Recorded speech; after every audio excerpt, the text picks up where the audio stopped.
Mike. Toronto. VK on the beat. Check. I'm in Toronto where you wanna get the city love. I'm from Toronto where you wanna get the city love.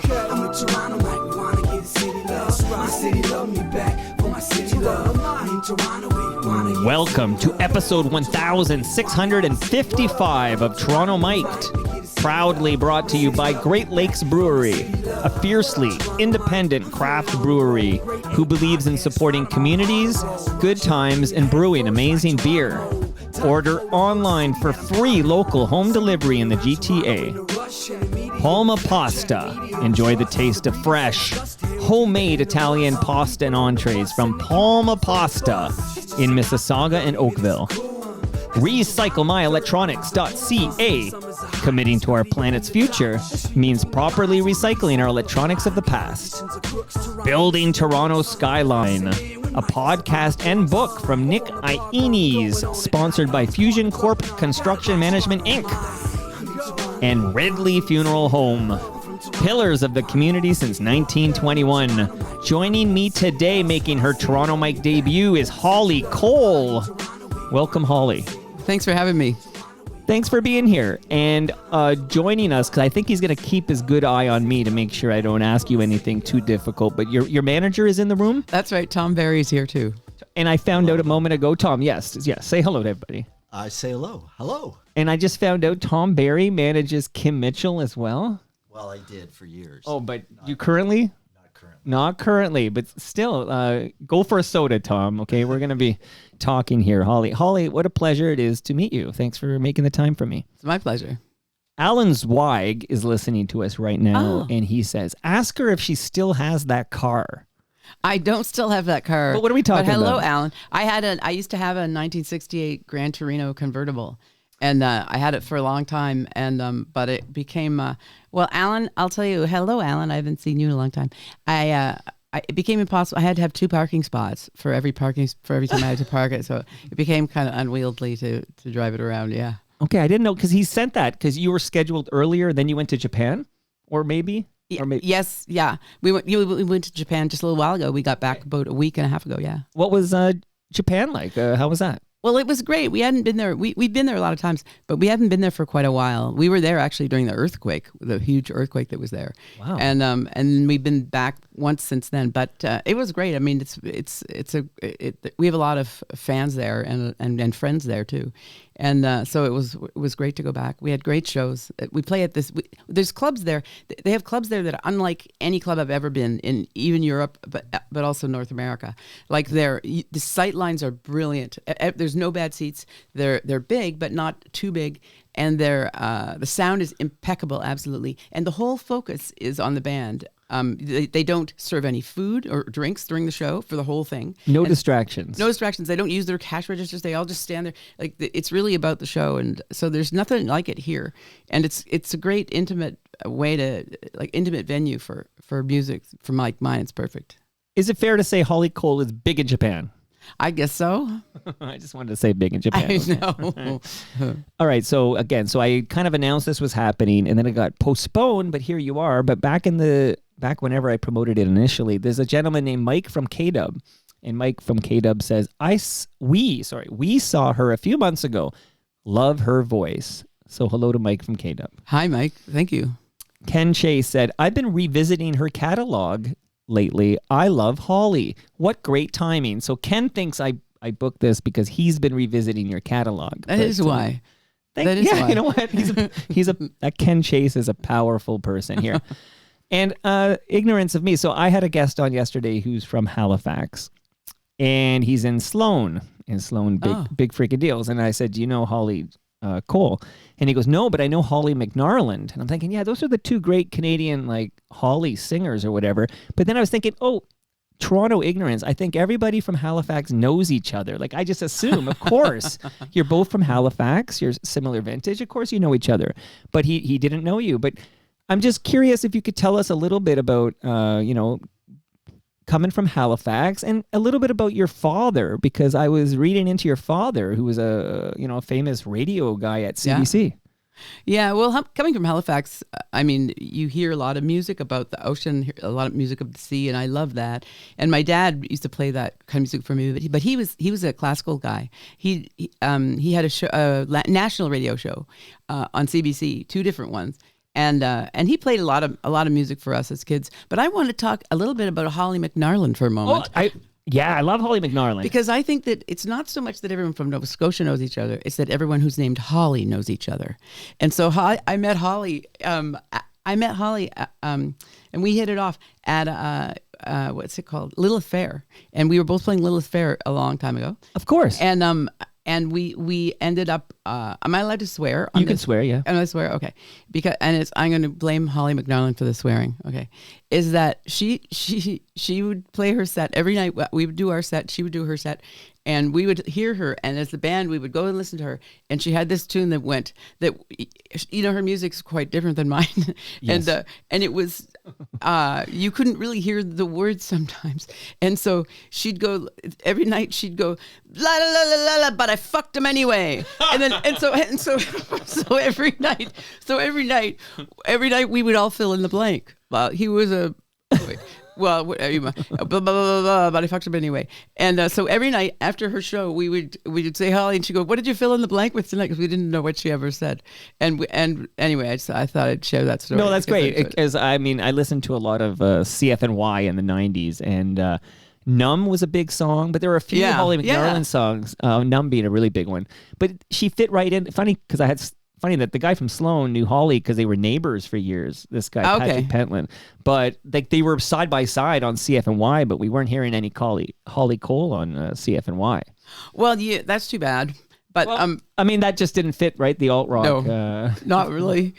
But Holly McNarland, I think, is from BC, not from the Maritimes. I think because they lived together in Toronto. So like the Sloan guys moved to Toronto, and then Patrick was a neighbor of Holly McNarland in Toronto, and I think Holly's still in Toronto now, and you're here too. Like you all end up here eventually. One thing, just to interrupt for a second. Okay, Tom, get right on that mic, buddy. One very kind of interesting thing back in '89, sure, when I ran into the Holly Cole Trio, it was in places like the Rivoli or the Bamboo. It was like alternative Queen West Street, where you'd walk in, the audience, it'd be a full house.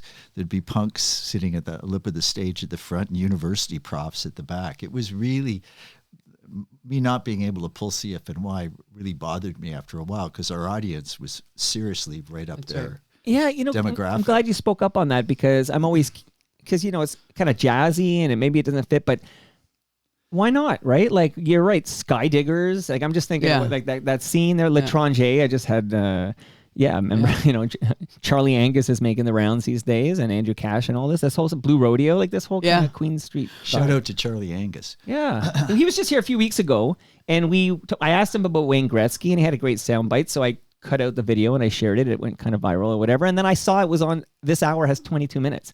Like, they just drop in, and then no credit. Tom, what do you think is my new manager? Like, they should put like Toronto mic'd on the screen when they show. Completely. They steal something from my YouTube account, right, Holly? No, I agree. Okay. Yeah. Man, I'm mad at the CBC now. But one further interesting thing is, like, these kids would come up to us after the show and say, "Holly, I really love that song. Man, I love. How did you write that?" Oh, well, they're going to get it. So I'm going to start playing some Holly Cole and get through this quick. And I got a lot of new Holly Cole. I want to talk about the new stuff in depth here. But along the way, I have a fun fact about one of your big jams here, where I think a lot of people my age think it's a Holly Cole song. Like, they think you wrote this song, but we'll get to that. But let me just because Holly, to me, when I think of the name Holly, I think Christmas time, like holly, like deck the hall. Sure. Like, Holly's a very Christmas name. And so is the last name Cole, like a lump of coal in your stocking, And this is your real name. Yes, it is. Yeah, that's right. Show me your birth certificate, Holly. It's okay. But here, let's start here. Hold on. Let's drink it in a bit. Very far. The snow is falling down. It's colder day by day. I miss you. The children will sing.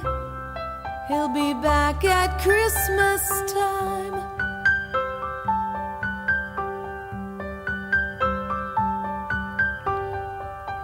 these frozen silent nights. Sometimes in a dream you appear outside under the purple sky, diamonds in the snow sparkle. Our hearts were singing, it felt like Christmas time. Now I know it's March, but it's feeling like Christmas time in here now. So of course, your father, noted radio broadcaster on CBC, growing up in Halifax there. But this is the sort of the Holly Cole coming out party here is like Christmas blues, right? Well, that's exactly right. And that was right after I met Tom here. And he suggested we go in. We didn't have a whole album worth of material or anything, but he suggested we go in and make a Christmas recording because of what time of year. Because your it was. name's Holly Cole. Well, that reason, and also because we already, I was doing Christmas shows already anyway, and so he had a lot of Christmas, interesting kind of Christmas material that we did. We do Christmas shows now still, and it's interesting to me because my feelings about Christmas are sort of mixed, and I think that's why the Christmas shows became so popular, is because I think a lot of people feel that Christmas is great and awful at once. Well, Mish wrote in when she heard that you were coming on Toronto Mike, making your highly anticipated debut, wanted some memories of these Christmas concerts, like Holly Cole Christmas, where this is the 4-song EP Christmas Blues. Is of course a great Pretender song, but this is where it all begins in the late 80s. That's right. So do you have any memories that you could share with Mish of your Christmas concerts? Oh, well, many. They're a different breed than the regular concerts that we do, and because people come in, people are dying to relax, kind of thing, and people, because of the time of year that it is, and so people come into the show with they want to relax, they want to celebrate, and they also want to do what I'm doing, which is like poke a stick at Christmas, kind of, and also I'll tell you this, Mike, I'm working hard up there keeping Santa Claus sexy. I mean, that's a tall order. So, but anyway, the show is those shows are fun to do because everybody's dying to relax and have fun, and everybody's kind of loving to make fun of Christmas a little bit. I feel like Santa is like 100 push-ups away from being sexy. Like he's just got to work on that beer gut, right? That's right. He hasn't been drinking too much Great Lakes beer. Yeah, I think you might be right. Okay. On that note, since I mentioned Great Lakes beer, do you drink beer, Holly? Yeah. Fresh craft beer brewed right here in Southern Etobicoke, because I got Great Lakes beer for you here. Oh, do I get to drink it now? Yeah, do you want to? Well, it's funny. Today they launched the Sunnyside Session IPA, so this one's cold because it was. Right. I mean, if I check, it was like brewed like. I'm so thirsty. And that That's one, great. yeah, crack that open here on Okay. the mic though, Holly. This Okay, is an I exciting will. moment here. I- Okay, it's a Sunnyside Session IPA, and it's my summer beer of choice. And I just gave Holly my cold can, so that's how Oh, much I boy. like you. My goodness gracious. That's Okay. really good. Okay, so while you're slurping that, by the way, do you enjoy Italian food? Mm-hmm. Okay, I have in my freezer a large lasagna from Palma Pasta. Wow, You that's didn't know you were great. going to get this way. I did not. Does Tom Swag. get any of that lasagna or no? I guess so. I guess now he wasn't. He's not the Lasagna's guest. too early for me presently. All right, so we're gonna cook with gas here. Is it good? Really good. Yeah, and you can. Really, really good. It's only like 3.9%, so you can kind of on a summer day, a hot summer day, you can have a couple and not tip over. It's really fresh tasting. Well, I think they brewed that yesterday or something. Like this is fresh for the season here. A desert road from Vegas to nowhere. Someplace better than where you've been. A coffee machine needs some fixing. And a little cafe just around the bend. I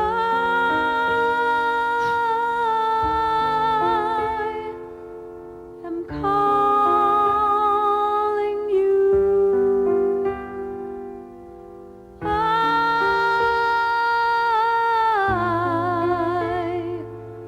am calling you. A hot, dry Earlier, I said you were big in Japan, but I wasn't fooling around. Like this calling you, and again, gonna cook with gas till we get to the new stuff. But of course, there's Get Girl Talk in 1990, and then there's Blame It on My Youth, and then this song goes to number one in Japan, right? Calling You. Well, this song was is the sole reason why we're well known there. People in Japan, people sometimes call me this. They call me Calling You. Hi, Calling You. Like that song was such a big song there that's become my name. But I'll tell you though, how that happened is so great because it's so grassroots. We had our first record out, Blame It on My Youth, and for the world. And I figured out at the time that what they do is they shop it around and they decide which market just is going to release it. And so they go to Australia and they go to Japan and they go to Europe and everything, and they say yes or no. And Japan said no. And this is also what they always say is if they say no, they say we love it, but it's just not right for our market. And so that's what they said. And then so we released it, everywhere else.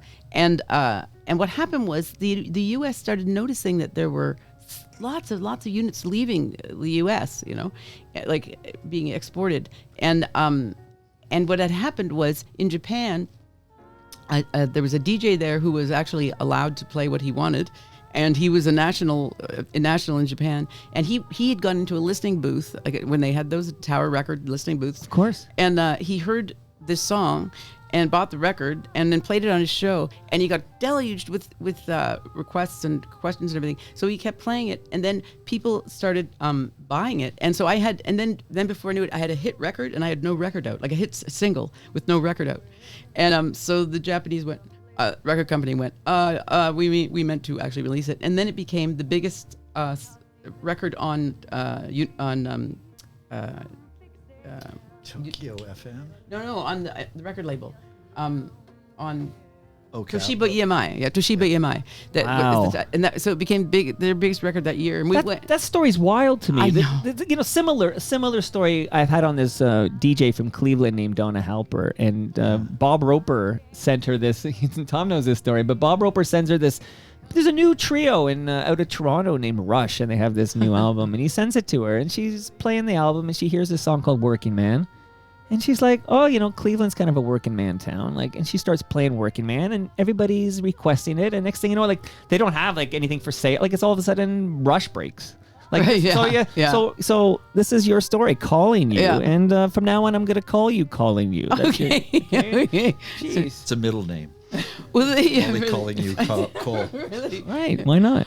Well, it's interesting doing this interview because this is the only interview I've done in North America where they do this all the time in Japan, whereas they play your music in the background while you're talking. Oh, so I didn't know Japan got this idea from me. I didn't either. CBC steals my stuff. Japan stealing my style. Well, you know what? Maybe the last show I went on, not this last tour, but the tour before. Yeah. They did that. In Japan. In Japan, yeah. I talked, and the name of the show. Let me guess. Tokyo Mic'd. No, it's called Midnight Fingers. Okay. Yes, it was. Okay, I might change my name now. That's not so. You mentioned, I think, before we start recording, because I'm about to get to that song. Yeah. I think there's a lot of people my age who think, oh, that's a Holly Cole song. But you don't typically do the hour interview. You said, how long is this going to be? And I'm like, it's like an hour. And you're like, that's a long time. So what's a typical length for a Holly Cole interview? Well, it depends if it's radio or what kind of interview it is, but maybe 15 minutes, something like that. Okay. Yeah. But you're game to go at least an hour here. I've got a beer and everything. You got a beer, and there's a bathroom over there. That's and right. I got Tom here. I'll ask him Kim Mitchell questions. Sure. Gopher Soda should have been a huge hit in the States. It was. I said this to Kim. Okay, this is a quick aside here.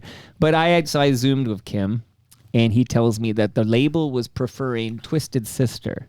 This is the story Kim's telling. Is there any? Well, he it says was Atlantic Records, and it was the 80s, and it was hair bands, right? And so yeah, and they didn't quite get what Gopher Soda. What are you talking about? Soda? Nobody goes for soda. And but the track was just so great that it's just okay. So when he seems to think, this is Kim talking to me, that the label was preferring "We're Not Going to Take It" by Twisted Sister, and therefore sort of didn't push Gopher Soda by Kim Mitchell. And he kind of, if you listen back, he's kind of basically, that's the moment he feels where he got screwed over by this U.S. label, and that he ends up coming back focusing on his home and native land here. Tom's like, why is he spilling all this tea on Toronto Mike? Yeah, That's what no, you're thinking. No. I mean that song got us a full special guest slot on Brian Adams' tour when Adams had Heaven, and he was huge. That's a U.S. tour? Yeah. Okay, that's a big deal. Yeah. So, I mean, it was the 90s. It was hairband time, and it was crazy out there. It was Atlantic Records, which was, a big rock label, and they obviously preferred American rock acts. So, And Soda was maybe Soda was not edgy enough. well, exactly. I mean, Yeah. nobody goes for, not too many people go for Soda, especially not, rockers that listen to MMS in Cleveland. Well, listen, Kim Mitchell has to be in the basement for his next appearance. No more Zooms for him. But I have Holly Cole. You mentioned the 90s. Let's get to this one right now.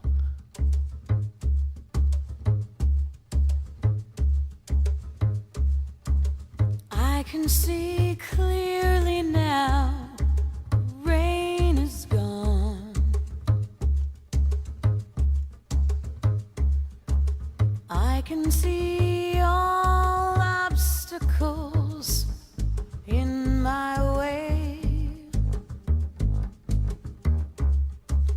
Gone are the dark clouds, had me blind.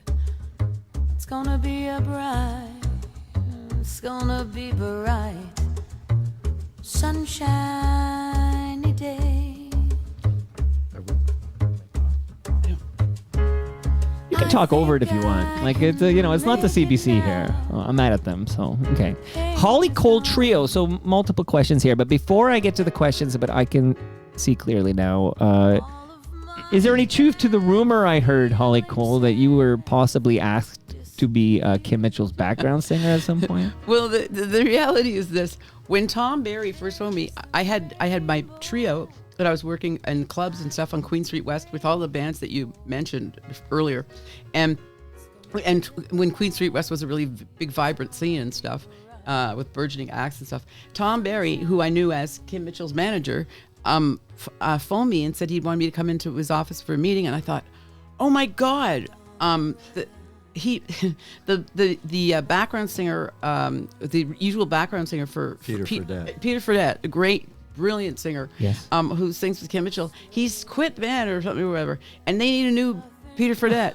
And Tom Barry's phoning me, and he wants me to go, don't ask me if I'm still in love and all that stuff. And I was like, that's the bomb. Oh my God, I can't believe it. I'm so excited. And so I went down there all excited, and he said, and he said he wanted to record and be my manager and record my trio. And I was like, oh, I thought you wanted me to. And then later, Why not both? Later, as you'll remember, as you put a drum kit in your living room and became were on your way to being a drummer as opposed to a singer. You wanted to perform on All We Are in some way as a drummer. I can't remember. Oh my God, I forgot about that part. Wow. I forgot about that part. Jogging some memories At one point, here. Holly had a drum kit in her living room downstairs. Upstairs in her bedroom. Yeah. It was like 3 drum kits in the house. For a jazz singer, that was pretty. It was always pretty interesting. Oh, that's amazing. Okay, so anytime a Kim Mitchell story crosses your mind, Holly, just spit it into that microphone here. But Okay. good advice to all listeners. So good advice is to just don't smoke in bed. That's my advice to all the listeners. Okay, so quick question. Holly Cole Trio is how I first came to know you. Holly Cole Trio. Now it's Holly Cole. So, what's the distinction there? Holly Cole Trio, Holly Cole. What's the deal there? Well, it's not a trio anymore, essentially. We added drums and horns and a number of other players. And there was this core trio that we had with David Pilch and Aaron Davis was really about being a trio. It was a triangle. It was a whole, it was like that. And then as time went on, I decided to expand the sound of the band. So that's how that happened. Okay, so Holly Cole Trio is credited with I Can See Clearly Now, which to me, this was, at least from my vantage point in Toronto, Ontario, Canada, this was when Holly Cole became a household name. Yeah. This was just huge. And absolutely, I feel there's a lot of Gen Xers listening to us right now from Toronto, Ontario, Canada, who either didn't find out this was like a Johnny Nash song until years later, or never found out, and they're finding out right now that this is a cover. But tell me about I Can See Clearly Now, if you don't mind. Well, it's funny you should say that, because that's the Johnny Nash album, LP. That's the first piece of recorded music I ever owned, and it was an LP. And so, yeah, I think I was 10, and my dad gave it to me for Christmas. And so that's funny that song became actually the biggest song for us in Canada. Yeah. And it was just, well, you know, the thing is, people nowadays, kids usually have tons of CDs, you know, and also just the ability to listen. Well, to now they whatever just want. call for it. If it comes out into the air, it's a whole different ballgame. Well, it's totally different. You're right. It's a totally different ballgame when you save every bit of your allowance for weeks and weeks on end to buy one thing, and then you buy it, and do you ever listen to it? You know, Holly, you know what I always say, because I'm thinking now of like In Excess's Kick, okay, which is a cassette I bought with my own money when I didn't have much money, and it was a big deal. But let me this bad example, because that actually is a playthrough. Like, but there were albums you'd buy where they had the single you heard on the radio, Yes. 680 CFTR, and there was another song that might be pretty good, but then there was a lot of filler that wasn't Yeah. very good. But you worked your ass off to like that whole album because you paid your hard-earned money for that you made at McDonald's or whatever. It's true. And also, even if, I mean, hopefully it'd be better if it was like, it was a really good record through and through. Right. But even if it isn't, there's something, especially for budding musicians and stuff, you learn more from really learning one thing, even if it's not the best thing in the world. Hopefully it's a good thing. But you learn more from really analyzing one thing than you do from listening to a million things for a little while, you know? Absolutely.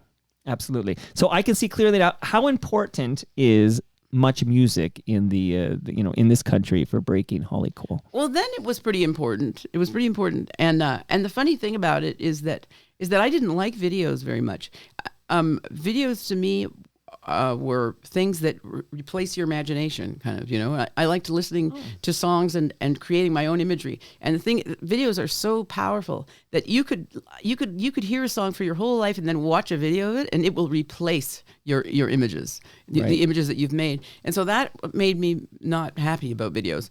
But the thing is, videos were there, and so if they're going to be part of it, then make a good one. Well, you know, video killed the radio star. There you go. You heard that? But that video, like here I am, 50 years old, and I can still see that video for I Can See Clearly Now. It was, I'm telling you, we went to Costa Rica to make that video, and it was an absolutely wild experience that we had there. And I was sitting in some of the scenes and stuff. I was in this volcanic. We were at an active volcano, and there was all these steam baths, places where people go to get healed or something. But the thing is that when there's too much, on certain days, there's too many minerals in it. Oh, no. And people aren't allowed in. But we had a deadline. Whatever it takes, right? You're willing to risk There's your scenes life. where it's like, I look all fabulous, but I remember going, somebody, it was very woozy. No wonder it was such a good, but it was such a good video that it Yeah, got it a was. Juno nom for best It's video. true. It's true. What video do you remember, Tom? Do you remember what video won that award in whatever that was, 93? I guess it was. No. Or 94? Not No, a you don't remember. not a I chance. I need to know what video beat you out for that Juno award. I don't know. I'm still resentful about that, though. Well, you did win a Juno, though. We should point out. So how many? You got one for Best Contemporary Jazz Album in 1994. Where would I find that Juno award today? Is it on display proudly somewhere? It's in my living room. Okay, It really is. Yeah, There was a it really couple of is. them. Yeah, there's a couple Jazz of them. How Vocalist of the Year. Okay, so how many Junos you got on in that living room? Two Okay. Junos, yeah. 2 more than I got. And I also I was nominated this one year. This is a bizarre thing. Early on for this record, "Don't Smoke in Bed." Yeah. This one year, they had anyway.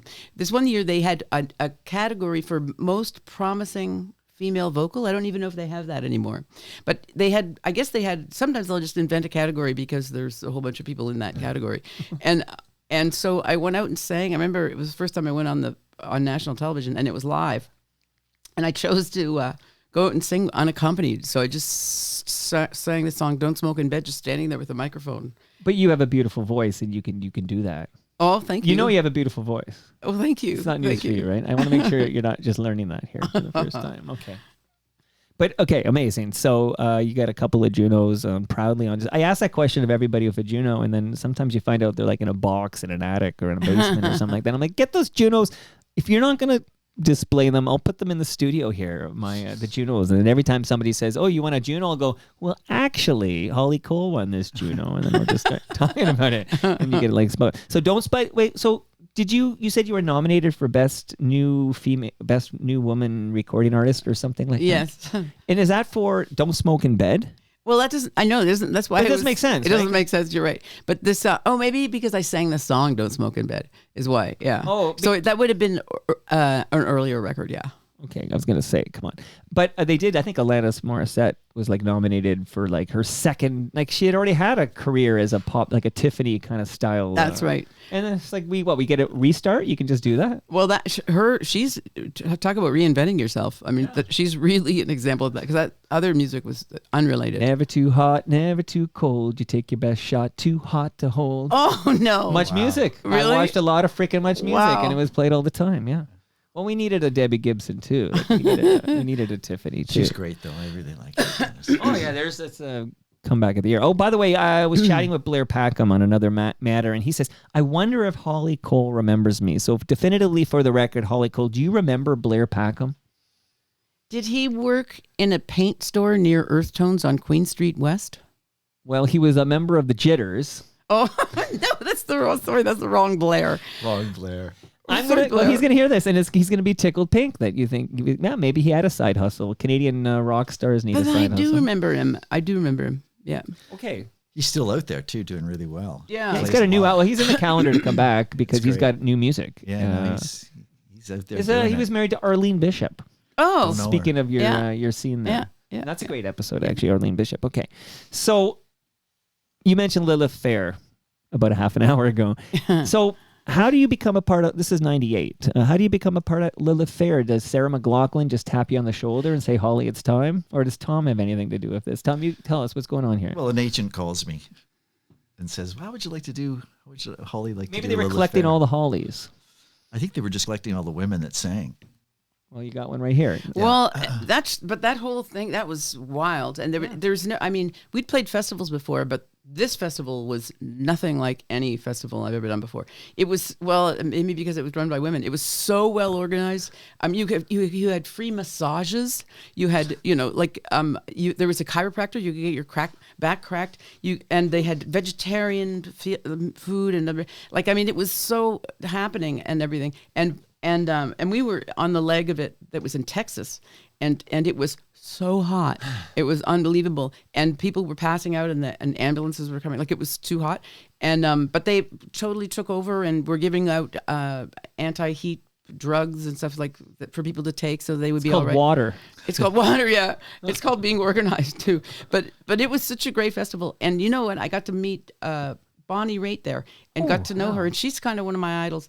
And I ended up, when I saw her there, I didn't want to bother her. I didn't want to bother her because Right. she's a famous person and stuff. And she said, Holly, she comes up and I didn't. And she said, I loved your second record, Blame It on My Youth. And I went, oh my God, I had no idea and stuff. She said, look, what are you doing later? Sarah's meeting me in my dressing room and we're going to rehearse and she's coming up to do my encore of Angel from Montgomery. Do you want to do it?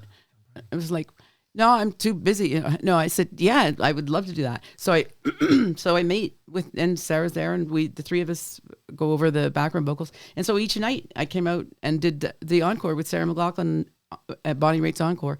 And then we ended up bicycling to the museum and stuff. And then I even helped dye her. She travels with her own hair dye. And she has that gray swoopy Yes, I thing. do. Well, I helped her dye her hair, and we did the gray swoopy thing. And No wonder you're big in Japan. and then so that was we were both on the same leg of the tour and everything. And what a person she is, like what a great musician and everything. And then so then we said goodbye and left our numbers. And about 6 months later, she phones me in Toronto. She goes, look, I'm playing at the Skydome tonight. Do you want to come down and do Angel from Montgomery? I said, sure. And so we went and did that. And the whole experience of Lilith Fair and meeting Bonnie Raitt and with Sarah and all the artists there was amazing. It really was. Wow, amazing. Bonnie Raitt, so that's a John Prine song, and she's got that great version. But one of her biggest hits was written by a Toronto gal. Let's give him something to talk about. Oh yeah, that's so right. there's some more Toronto connection to Bonnie Raitt. Couple of names, and so a gentleman named Joe Bogner. Bogner, am I saying that right, Joe? I think so. Joe Bogner wants me to tell you that your Tom Waits tribute album is one of the most beautiful pieces of music he's ever heard and has ever been recorded. Nice. Thank you. And Joe knows what he's talking about. Okay. Obviously. That's amazing, right? So shout out to Tom Waits, who wrote the theme song to The Wire. Speaking of The Wire, Molly Johnson's brother directed the first 4 episodes of The Wire. Do you know this fun fact? And I know him too. Yeah. Okay, I'm going to ask you about a couple of FOTMs. That means Friends of Toronto. Mike, you're now an FOTM, so welcome to the club. And Tom, you're one too. Why not, right? I'm giving them away today. Okay. 2 great FOTMs. Please tell me about your experiences with Molly Johnson, if you don't mind. Sure. I mean, Molly was here and on the scene and stuff. When I moved to Toronto, she was already on the scene and in a very happening way and stuff. And she was playing with Aaron Davis and David Pilch, and she played with that trio for a while. And I think she's like a staple of Toronto pop and jazz scene. You know, Yeah, and still heavily involved in the Kensington Jazz Festival. absolutely, yeah. And Kumbaya, when you remember the Kumbaya festivals Much music, and stuff? yeah. Well, the Tragically Hip played there, yeah, absolutely. Oh my God, yeah, that's right. And are they not the greatest success story of all time? Are they the biggest rock band that Canada's ever had within Canada? Within Canada, I think yes, I think so. Tom, do you agree? Tragically Hip in Canada, biggest rock band, right? Yeah, between them and Rush, I guess. Yeah, see, Rush would be globally, Yeah, good Globally, point. yeah. because then you get That's what I mean within Canada. Right. yeah. I think within that's a good, Canada, uh, yeah, Tragically Hip qualifier. would be, and rightly so, be the biggest. Yeah. Well, here I got the Road Apples right here. So shout out Oh, to there they are. Jake Gold. Shout out to Jake Gold here in the Tragically Hi, Hip. Jake. Hi, Jake. Jake's a good egg. He is. So you got Tom to drive you here, but Paul Langlois was here last summer, and Jake drove Paul Langlois from Tragically Hip down here to talk about the hip stuff. So Jake, you're A-OK in my books, buddy. So one more name, though. So that's Molly, legendary FOTM, and legendary Toronto Mic'd episode, by the way. But another often discussed episode of Toronto Mic'd was Jane Siberry's Toronto Mic'd debut. Any thoughts on Jane Siberry? Sure, I've sung with Jane a bunch of times on her records and on this record that we did with all these 5 women that Tom. It's a good thing you're here. That Tom put together, and it was based on a concert that we all did at the Glenn Gould Theater. But Jane is also, I mean, she's in terms of carving her own niche. She's the poster child for that. You know, she's really one of a kind artist. Absolutely, and because she's got in earlier than you, she got to be a part of Tears Are Not Enough. I believe she's in the room for Tears Are Not Enough. Oh yeah. Yeah, I think so. I can see her in the doc talking about cows. She always had this thing with cows. Jane Siberry, yeah. I'd be remiss if I didn't mention. So yeah, we talked about your 2 Junos because you've been nominated 8 times. You won 2. You should have won 8, as far as I'm concerned. I know. Come on, that's bullshit. I'm bitter about this. I as would well. be too. But it's worth mentioning. You have a couple of Gemini awards. So what are the Gemini awards for? Oh, this is a while back. We did 2. Right back to back almost. We did 2 television specials. And they were all filmed in Ontario. And but the live concert portions were. But then we went around to Nova Scotia and different places and filmed people that I know and my family and stuff. And it was a while back that we did that. But those are interesting things for me to look at now because there's interviews with people who aren't alive any longer, and it's a trip down memory lane. And they don't even have Geminis anymore. They don't they? It's called Canadian Screen Awards. Like they merged Geminis with what were the other ones called? The Juno? No, Junos? No. Yeah. No, Junos are music. Yeah. Why am I blanking on the film awards? Yeah, what are they? Tom, you must know what the Canadian Film Awards were called. This is how popular they were. Adam McGoyan won them all, didn't he? Like that's the deal with those year things. after year. Yeah. So he presented to himself. You know what? I'm gonna have to during the next song I play, which will be new music. I'm actually gonna Google what these are called because I'm personally embarrassed. I can't remember the name of these damn things. But they merged basically, so they're called Canadian Screen Awards. The movies and the TV are kind of together. No more Gemini Awards. So those are collector's items. They're I'll tell you one thing about the Gemini Awards that I have. They're the nicest awards I have, just in terms of they're It's like beautiful. a face, right? Yeah, it's like a silhouette. It's So, really nice. fun fact, I used before Toronto Mike, before the podcast, I had a blog, torontomike.com, and I met somebody. This is like early 2000s when blogging was the big thing, and I was helping this guy. He was a camera guy, and I was helping him with his blog, like just consultancy stuff. And he had a Gemini from something he filmed for CBC. And I said, "Can I take a photo of the Gemini?" And I took a nice photo of myself with the Gemini, and then I posted on my blog like, "Oh, I just won a Gemini for best blog," okay, which I thought was funny because no one's gonna believe it. If I told you how many people sincerely reached out to congratulate me, and then I get, oh, now I feel like it's too late to say I was just joking. Like I just let it go. But like, I mean, people want to celebrate your success to a point where they'll believe there was a Gemini Award for best blog. Or maybe it's because it was such a nice award. They really wanted to thank you for winning such a nice looking award. Nice. I don't know who posed for that. Maybe it was you, Holly, but that facial profile. It's a testament to how much people love you, though. So, right. Well, no, absolutely. is. I was on Yeah. CNN last week. That's Oh, a did humble you? brag. I just slip it in. Congratulations, Thank you. by I the just way. slipped. I heard Did you that. see that? I didn't see it, but I heard. Okay, I got a call from Ann Romer yesterday to tell me how brilliant it was. I was speaking for this entire country, and I'm like, yeah, I guess I am speaking for the damn country, you know. So Did you can't go just there? be- Did it get political? Well, that's what it was for. Like I was on to talk about. They had heard Toronto Mike, and we were discussing the 51st state bullshit from the president. And then they said, "Would you come on and talk on the morning show about it?" And I said, "Yeah, okay." And so it was all about that. Oh, What did cool. you say? Oh, I think I talked about. I think it's funny. What did I say? Because 5 minutes live on CNN. If you go to YouTube and go like CNN Toronto Mike, you can find it and check it out. But I'm trying to remember what the hell I said. But I just told what's in my heart and mind, which is that we take this very seriously. Our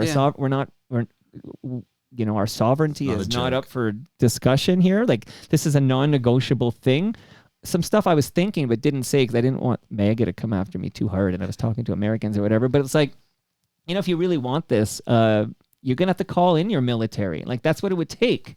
And then I was thinking, in my mind, I'm thinking, okay, because nothing's off the table now with a Yeah. lunatic running the show down there. And you And I don't was- want to put ideas in his head because it seems to be very easy. Well, someone else is doing that. Yeah. I know. And then I was thinking, oh, like, would me and my family go to Europe and get refugee status? Yeah. Like, we accept, Ukrainians come in and refugee status, of course, because they're under attack by a dictator next door. And that would be the same thing here. So Trump invades. Now I'm in Europe with my family for safety as a refugee. Like, these are the thoughts I never thought I'd be having in 2025. Agreed. Agreed, indeed. I'll tell you, speaking of MAGA, I almost wore here today. I almost wore my T-shirt which says Canada is already great. Yeah, which is yes, and then not to get too political, I'm only speaking for myself here, but we have the Conservative Party of Canada leader who's pretty much been working on this whole Canada's a shithole and needs fixing. Like this has been his big move. Like Canada sucks, guys, and we're gonna fix it. Like the Liberals have made your country terrible, which never worked on me because I love this country. Like I mean, we got problems like anyone else. We got things we got to repair. But this isn't. My country's not a shithole. Like we always got to improve. But like I feel like that move might have worked for a while, like with a tired government that had been there for 10 years and everything. And now that messaging It's gone, though. it's gone. And there's not- nothing fresh and new that the dude's offering on any level he's at all. he's played his and even his slogans don't work anymore. Just But don't you attacking. think it's great in a way, though, that like I'm really not a fan of the Conservative Party, and it would be very strange for me to vote Conservative, but I don't care anymore. Like it seems like a lot of people don't care anymore about whether they're Liberals or NDPs or Conservative or whatever they are, because it's all just like the big enemies over there. Funny you said that, and I hope I'm not speaking out of school, but I got this call from Ann Romer yesterday, and we're talking about many things, including the fact that her father, General Romer, who's 101 years old, is on his way soon. It's the 80th anniversary of Canada helping to liberate the Netherlands from the Nazis, okay? And this guy, that's this is an accidental press of some exciting music. This is, I know, it's like, what an accident that was. What a timing. But I'm here to say that, like, this 101-year-old guy is going to fly to the Netherlands for the ceremonies 80 years since the liberation of That's amazing. I know. Yeah. And wonderful. But she was telling me that she says, and she told me she typically votes conservative, right? Right. And she said, No, not this time. Like she's Yeah. she's switched provincially, federally. Like, so you're right. I feel like in this country, I feel most of us, it's fluid. Like we aren't married to like down. I feel like in America, you're either Republican or Yes. Democrat, and you always vote that way on the ticket. Maybe there's a few people in the mushy middle that voted for Clinton and also maybe voted Yeah. for Trump. W or something like that. I know it's like Trump. Yeah, probably Trump. But anyway, so here I feel it's different. Well, it is. I think it is. The important thing is that it is now different, because this is really the big guns. What are you talking about? Amalgamating Canada into the United States, and so everybody. I don't even like hearing everything you is- say that. Well, I know. So nobody cares anymore about those things because the big issue is that Common enemy. Yeah. Nothing unites a people like a common enemy. I think you're right. It sounds kumbaya, right? Yeah. And a smart guy. Yeah, Mark Carney, you mean? Carney is. I a thought you were talking smart about me, guy. Tom. Well, that's obvious. CNN. Oh, so the last thing on the CNN thing, I finished my humble break. It's almost, guys, it's been 1 week exactly, and it's going to be gone soon. But the Chiron that was on the screen when because I don't see the Chiron in real time. Like to me, I'm on this, what is it again? WebEx. Okay, so I'm here, but I only hear the audio. I don't see anything when I'm doing this conversation with the CNN woman, Audie Cornish. And then I watch it later on YouTube. I watch it, and I see the Chiron says, new PM sworn in today or something, and then I'm talking, and it really looks like I'm the new Prime Minister of Canada. You guys, yeah, and I'm like, That's great. oh, That's great. yeah, that's pretty good. And then one last thing is they cook up a thumbnail for YouTube to get people to view it. Like it was viewed almost 400,000 times or something on YouTube, and the thumbnail has Trump on one side, looking like he's angry and talking, and then me on the other side in my Canada jersey, angry, and it really looks like Toronto Mike has a real-time one-on-one convo with Donald Trump. You have to save that forever. You must save that forever. I think it'll be around forever until You won't see it again. well, goodness gracious. Okay, so we're gonna get to new music now. Okay. Dying to talk about Dark Moon. And I pulled a few songs because one I think was written about me. We'll find out in a moment here. Okay. But first, I'm going to shout out Ridley Funeral Home because Brad Jones at Ridley Funeral Home, he has a podcast called Life's Undertaking. And I got a note yesterday. I'm going to read it. I typically do these live reads off the top of my head. But it says, I think this is important as we talk about Canada here. Ridley Funeral Home only sell Canadian caskets. They're proud to have Northern Casket to offer their families. Northern Caskets are proudly Canadian, and Ridley Funeral Home is proud to support them. And a note from Ridley Funeral Home is to, if you need a funeral home, check and see if they're going to use Canadian products and if they're Canadian owned. So 2 check marks for Ridley Funeral Home, and they have sent over a measuring tape for you, Holly. Oh, thank you. You can measure what you wish with your Ridley Funeral Home measuring tape.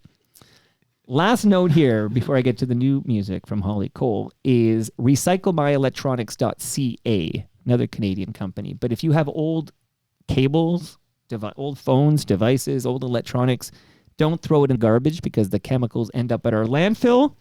Go to recyclemyelectronics.ca, put in your postal code, and find out where you drop it off to be properly recycled.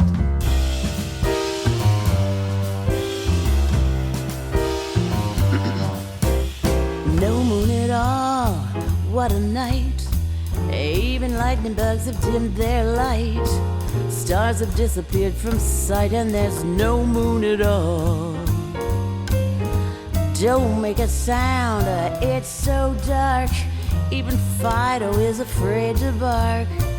What a perfect chance to park, and there's no moon at all. Should we want atmosphere for inspiration, dear? One kiss will make it clear. Tonight is right and bright, moonlight might interfere. No moon at all up above.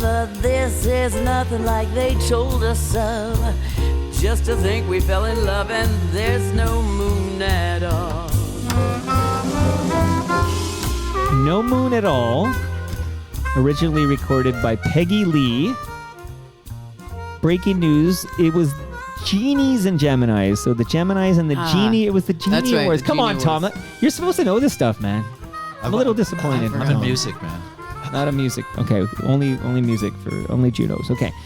Please tell me all about Dark Moon and this first single that I'm digging here, No Moon at All. Well, this song is a song that a bunch of the songs are about the moon, and the moon has been a muse for me since I was really young.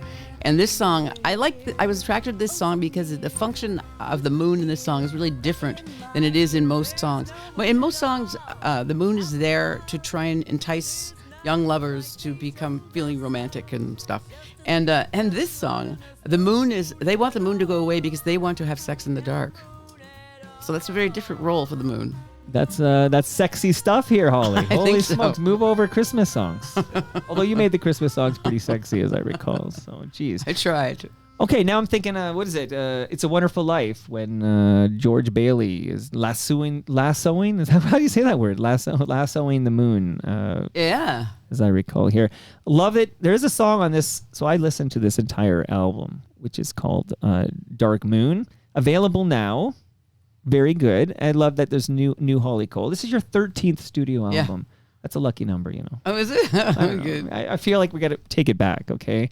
Did you know this was #1 jazz album who's calling me? I'm talking to Holly Cole here. Goodness gracious. The #1 jazz album in Canada on both the SoundScan and the iTunes charts. Are you aware of that, Holly? I had no idea, and that's really good news to me. Tom, you got to tell her this stuff. Like, that's important Yeah, that- information for Holly. That was a couple of weeks ago and was pre-Japan, and I don't think you're remembering anything pre-Japan at this point. Well, I'm happy You're about still it jet anyway. lagged. Well, you had 4 nights at the Blue Note. Yeah, 2 shows. It's brutal there. The work ethic, the myth of the work ethic is not a myth. The work ethic there is very high. We never do this in North America ever, or even in Europe. 2 shows a night, back to back, and that's what we did there, night after night. Well, you're big in Japan, and Tokyo Mike had you in for like an hour deep dive, I'm sure. Okay, so I promised that I would play the song because I want to ask you if this is about me. Okay, be honest with Okay. me. Here we go. Sure.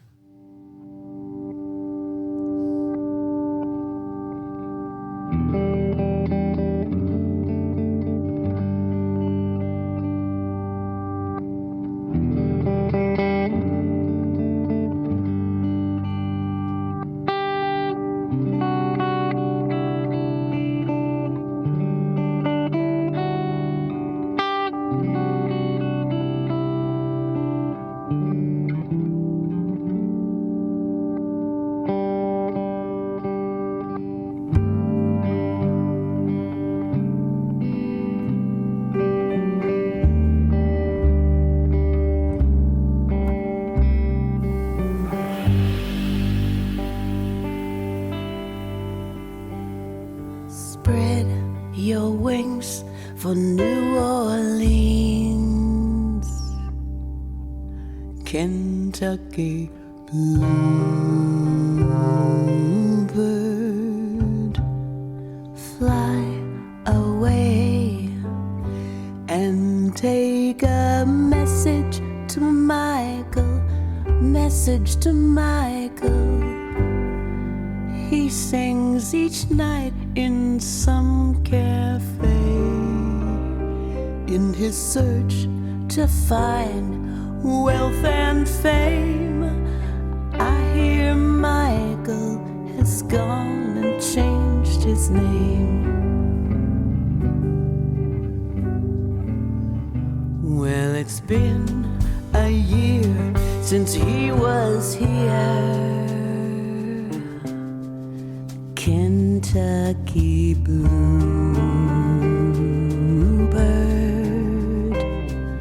fly away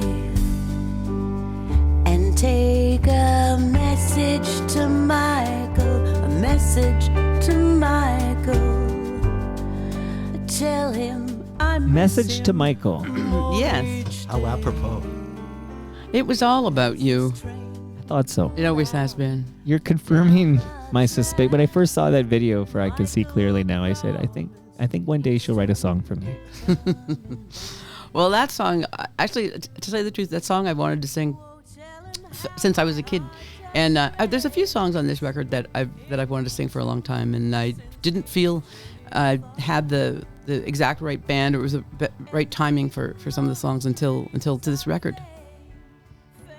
So, who is on this record? Aaron Davis, my long-standing piano player and friend. George Kohler, who's also played with me for a long time. On Kevin bass. on bass, yes. Kevin Bright on guitars. Davide Dorenzo on drums. Johnny Johnson on saxophone. Howard Levy, wonderful musician from Chicago, on harmonica. And the Good Lovelies, who are a band from Canada, who are beautiful, very nuanced singers, and they sing on Dark Moon. It was a pleasure to work with everybody, but they were new to me, so it was really a breath of fresh air, you know. Quite the ensemble. Yeah, for sure. Okay, amazing. If you could, like, alive or dead, if you could record with anyone who's ever existed that you If know I'm of. alive or if No, I'm you're dead? always alive. You've got to be alive. No Ridley Funeral Home required for Holly Cole. But but if you could record of anyone who be they alive or dead, and why is it Burt Bacharach? Well, I would love to record with Burt Bacharach, but there's my mind. It's difficult to pick somebody. I'd like to record with Tom Waits, and he's alive. Yeah, you could still do that. yeah. So I could do that. But why did you say why Burt Bacharach? I don't know.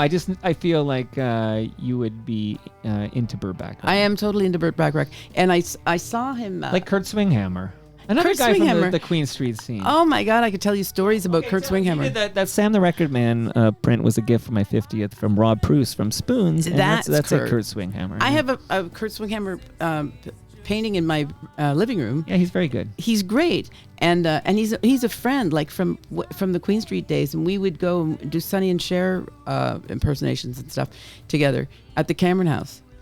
What about Ron Sexsmith? Oh yeah, Ron Sexsmith. I'm just gonna start naming all the. And I'll tell you a story about each one of them. Okay, But go, yeah. and Ron and I have known him forever, and he, what a brilliant songwriter, great singer and performer. But he and we do we've done a bunch of his tunes before. But we met up in England. And I remember years ago when we played in London. Remember that, Tom?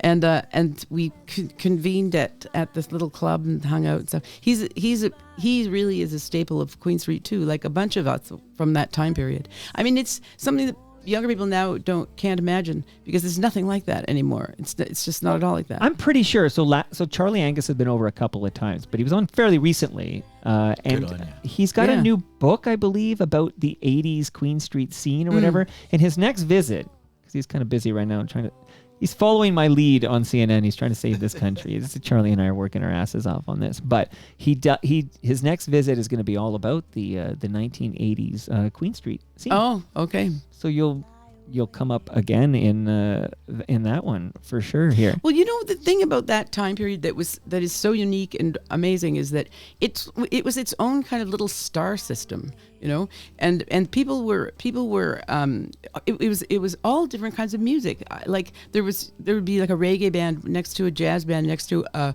rock band, next to a funk band, next to a country band, Sure. and all these characters, you know, Handsome Ned and all these Jim characters and Cuddy stuff. tells me Handsome Ned was everything for Blue Rodeo when they were. Well, and the thing is, we were all supporting each other too. Like you'd see people who would, you know, it wasn't like now where it's more like the rock people go to the rock shows and the jazz people go to the jazz shows and da. People were just interested in interesting music, and they would. I have a theory on this. Do you want to hear it? Okay, sure. so in the 80s, we listened to the radio. Like the radio was everything. Yeah. And in the 80s, if you were listening, I'm going to pick on top 40, 680 CFTR, because that was like my go-to station at the time.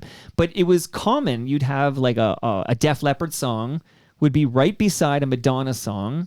That would be right beside, I don't know, DJ Jazzy Jeff and Fresh Prince or whatever. And then like everything was, Yes. There was no genre streaming or whatever. That's it. And now that we live in an age of on demand, you only listen to what you want to listen to. Like I have a 20, I'm trying to get the ages right. I have a 23-year-old and I have a daughter who's about to turn 21, and they only purposefully listen to the music they hear. Like Yeah. my son will be like, I want to hear Neil Young, and then he will call for Neil Young in his Apple Music account, and he will listen to Neil Young, but he can't really he won't be just listening to so I feel like back in the day it wasn't so genre streamed, That's it. because it was like it was all mixed up on these top 40 stations. For sure, and the thing is, how do you know what you want to listen to if you haven't been exposed to? You can't say no to something if you haven't heard it yet. 100%. And it's the same premise. You know what I used to do when I was going to Humber College to study music, I didn't have access to all kinds of music like you do now. So I had to go to the library. And so I would go to the music library on like Young and Bloor, and I would listen to music, and I'd be looking for something. I'd be going, I want to hear Sarah Vaughan sing "I Left My Heart in San Francisco" or something. Yeah. So you couldn't just go online and YouTube or whatever find it. Right. I had to go to the library. So I go to the library, and it would be hard to find that. But you know what? Along the way, it's like about the journey. Along the way, it was like, oh, there's that. Wow, that's great, and that's great, and that's great, and that's great. And I had to listen to all these things. And basically, in the end, maybe I liked what I found along the way more than even what I was looking for. Same with movies, by the way, because back in the day, you had your local video store. Like, I remember my local video store, and the guy, I remember the day he said, you'd love this movie. And he's got in his hand, he's got Reservoir Dogs from Quentin Tarantino. I never heard of Quentin Tarantino, Reservoir Dogs. Today, if you have turned around the corner behind the curtain, you'll see a Pulp Fiction poster as like my favorite movie of all time. Right. But like literally, like you had these like curators, like these people were like, oh, you should try this. It's really same cool. with bookstores. You go into a bookstore and go, oh, I feel like this, and some but now we're turning into 65-year-old woman would come up and go, okay, I have about 4 or 5 ideas for you. Now that everything is, you call it on demand, it's just, and again, we do sound a little bit like Abe Simpson, like we're yelling at the clouds. Absolutely. It's just the difference between an algorithm deciding for you versus a real no algorithm on Toronto Mike here. No AI, no algorithm. Yeah. I just want Tom and Holly to tell like it is in the mic. So you were in Tokyo, but you're next. I'm going to just shout out a few upcoming things. So you got, you're in Peterborough, the Market Hall Performance Arts Center. And that's April 27th. That's right. So we're recording here in late. I feel like Hawksley Workman lives in Peterborough. Does he? I think he lives in Peterborough now. Okay. Shout out to Hawk. Okay. Hi, Hawk. Yeah, and then my daughter's there now because she's at McGill, but you're going to be in Montreal on July 2nd. Yeah. It's Montreal Jazz Festival. Theater Jean Duceppe.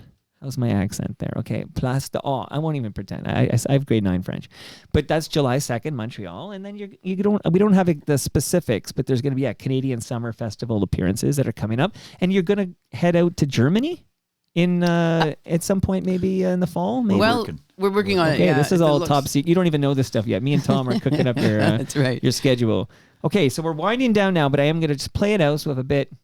If I seem to scintillate, it's because I've got a date with a package of the good things that come with love.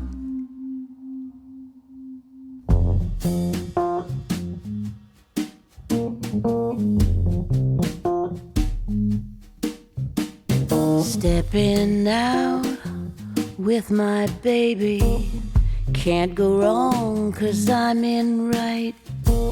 It's for sure, not for maybe, that I'm all dressed up tonight. Stepping out. It's getting warm in here. My goodness gracious. This is we'll call this voice sultry. I'll take that. You'll take that. Yeah. All right. Okay. Holly, how was this for you? You know, you're like, I don't do many of these 1 hour things, unless you're in Japan, apparently. But how was this for you? It was eye-opening and enjoyable. I love the beer. I appreciate the lasagna and the tape measure. And I was really interested in to hear you talk about CNN and to revisit Queen Street and Kim Mitchell and all that. Kim Mitchell, got to get Kim Mitchell in the basement. He got the one Zoom because I'm like, I got to talk to this guy, you know. Patio Lanterns. Speaking of much music, and it just there was a song that was just seemed everywhere when I was growing up. Yeah, it's everywhere. Yeah, what's up with that, Tom? Patio Lanterns. It was Canadian. Just a huge summertime hit that just hit at the right time. Again, video. It was the late '80s, and Patio Lanterns video just. Give me that. Really blew it up. Give me I'm an Adult Now by Pursuit of Happiness. Yeah. I'm going to start running down the list. Absolutely. Well, and Patio Lanterns, Kim Mitchell is so Canadian. You know, like that, like all the imagery and stuff. Where's an OPP hat, for goodness sakes? Whose idea was that, the OPP hat? This is. Okay. Tom's not taking credit for that one. No. Holly Cole, as far as I'm concerned, give me a nice summer day. Give me my Sunnyside Session IPA from Great Lakes, and let me listen to some Holly Cole. That's what I want to hear. And I'm sorry about your father's passing. I know now it's about 6 years ago or so, but we did pay tribute. I used to do this show. It was from Ridley Funeral Home, like memorial episodes, and we paid tribute. And I have the name because I missed it. I'm not cultured, but Leon Cole, your father's that's right. name. It was called RSVP. That's right. And if I were, I'm sure Andrew Ward, who's listening, was listening to RSVP. So you grew up with this music, and I'm sure that played a role in you becoming such a jazz singer. For sure. I mean, my dad was a classical musician, and he played classical music on RSVP, and so we grew up playing piano, classical piano. But as a teenager and stuff, classical music didn't really appeal to me so much. It does now, but it didn't then. And I think when I went to Boston, my brother Alan Cole, who's the single person responsible for me getting into jazz, is my brother, and he went to study jazz piano at Berklee College of Music in Boston. And I, at 15 years old, I hitchhiked to Boston. My parents were not really happy about that, and I arrived at his door, and then I heard jazz music, and I got immersed in the jazz culture there. He was living at the dorm, and I would sneak in and stay with him. And what happened was I heard jazz, and I think my ears had been being educated all these years by listening to classical music, unbeknownst to me. And so when I heard jazz, it was like all the complexity of and harmony and warmth and stuff of classical music, but it had a kind of a subversive edge. I thought it was like classical music for people who were bad. It's funny you said subversive, because Subversives is a great Lowest of the Low song, and Yeah. this is a cover of a great Lowest of the Low song, Rosie and Gray from Shakespeare My Butt. What a segue. And that brings us to the end of our 1655th show. Go to torontomike.com for all your Toronto Mike needs. Much love to all who made this possible. That's Great Lakes Brewery, Palma Pasta, don't leave without your lasagna, it's in my freezer. RecycleMyElectronics.ca, Building Toronto Skyline from Nick Ines, and Ridley Funeral Home. Okay, Mike, get to the we're going to try to hit the post here. Let me see if I get to my calendar to see. Okay, so Monday night, I'm recording with a great singer named Andrea Ramolo. So Andrea Ramolo is Monday night. And then Wednesday, it's Stu Stone, FOTM Hall of Famer. See you all then.